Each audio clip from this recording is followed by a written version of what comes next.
Something came off the, I would say, the wire. I didn't necessarily. The wire implies the old days where you'd have a teletype machine and the Associated Press or UPI just send out stories and you'd rip and you'd read them on the, that sort of thing. That's what the wire says. But a story came out a couple of days ago that I'm going to get to right now. I'm Marky Billson, Tri-City Sports Now. 1420 WEMB Sports Radio, jetbroadcasting.live online, and also we will be broadcasting, what else will we be broadcasting on? You know what? We will be broadcasting on the, what are we going to, listen to me. We'll be broadcasting on Facebook Live, obviously, this show. I'm looking at my own handsome face right now in my white sport coat and all this, and so, yes, there we go.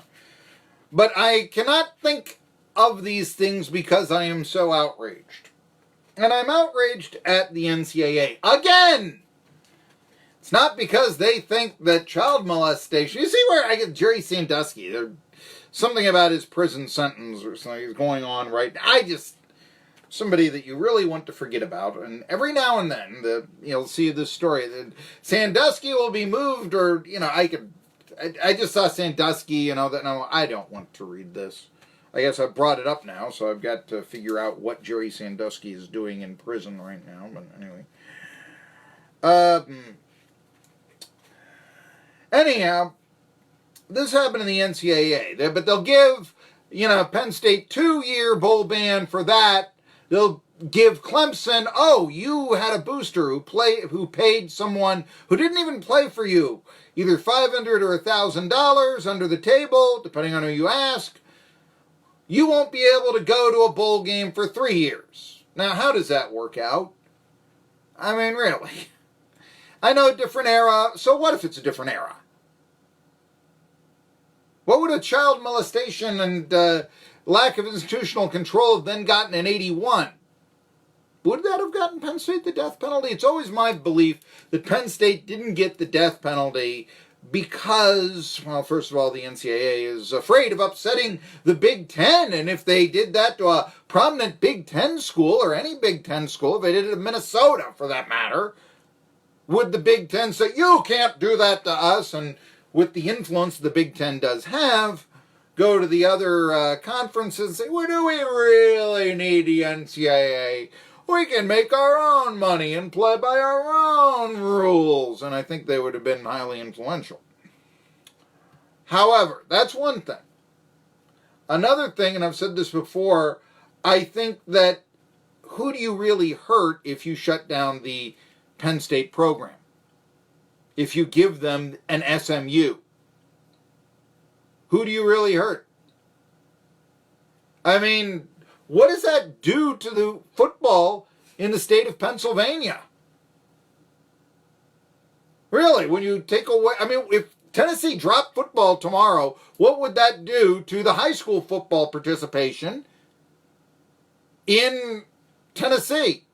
Always play at Vanderbilt, always play at Middle Tennessee State. Maybe it's a little more glamorous to play at Pitt or Temple or, Slippery Rock or something.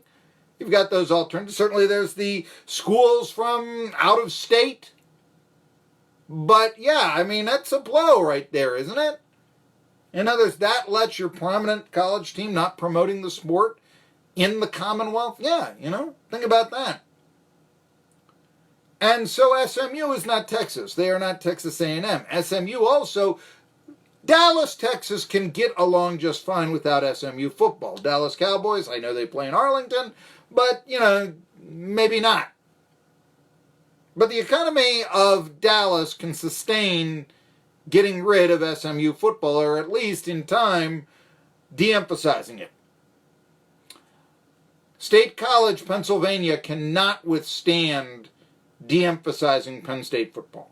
Think of all, if they started getting bad, if they got the death penalty, what would it have done to all those restaurants, all those hotels, all those, all these people that go just, 6 times, I guess not 7 or 8 times a year to Penn State games, all the restaurants, all the gas stations, all those places, the creamery where they have peachy paternal ice cream, what would that have done to all those businesses. Yeah, probably puts about half of them out of business, right?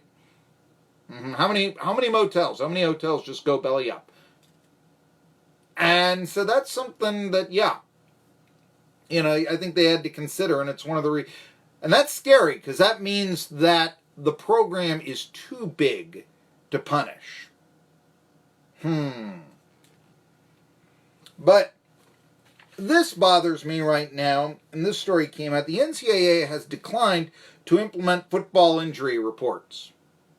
And I think this is nothing short of a travesty, because I will tell you right now, the coach that doesn't report injuries is the coach that plays injured players.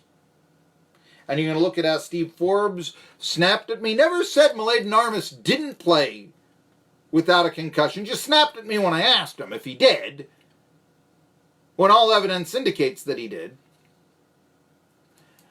Then you have a circumstance where, let's just say, Butch Jones. Yeah, remember that? Remember Brett Kendrick?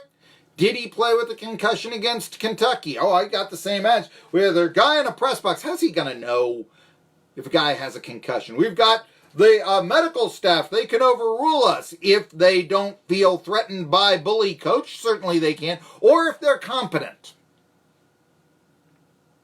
There are some environments. Or if the player himself, no, I know I'm woozy, but no, I don't want to go out of there.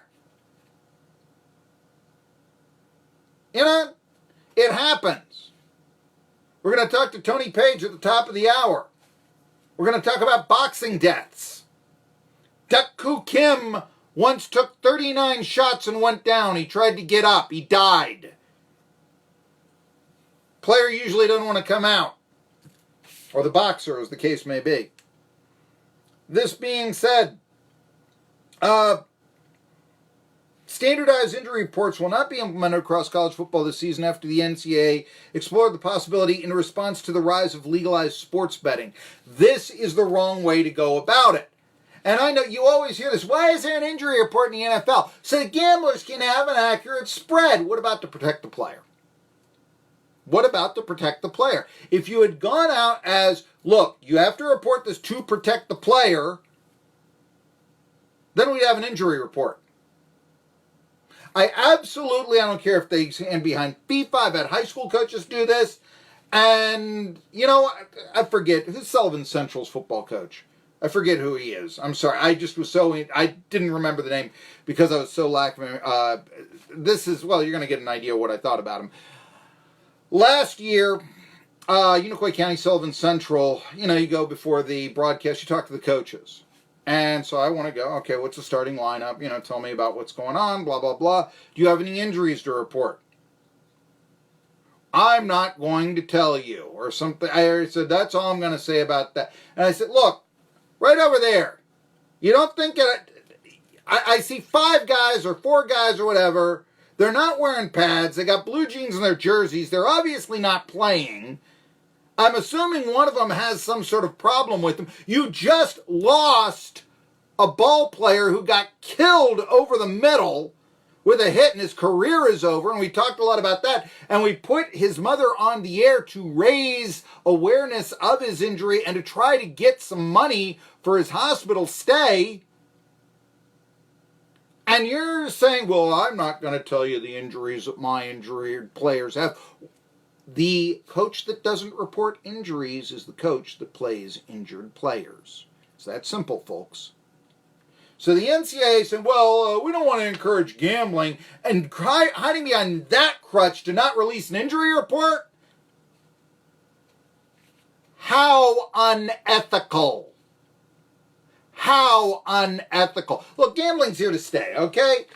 And the idea, what do you think's going to happen? You don't give an accurate spread because, I don't know, the quarterback, you don't report his injury or something. First of all, half the time you've got, the reporters are at the practice, assuming it's open, and they're going to report, well, so-and-so practiced and so-and-so didn't.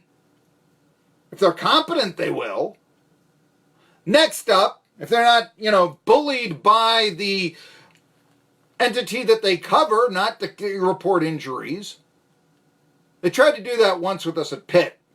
I covered Pitt when Larry Fitzgerald was there. It lasted about 1 week because Larry Fitzgerald's dad gave Brent Musburger the injury report on a starting running back, that we didn't do for several days, and he gave it to Brent Musburger before the game, and after that we're like, hey, look, we knew about this. We look like fools for not being able to report this. We're going to report it if you like it or not. And we're all going to do this. And why we can't have solidarity like that in East Tennessee, I don't know. Regardless. The circumstance, though, is that, yes, if there's that much question about a key player, Vegas takes the game off the boards anyway. It's absolutely disingenuous to say we're not going to give injury reports for the gamblers. No, you give injury reports for the players themselves. And it's a total lie to say anything else. All right, Tri-City Sports Now. The former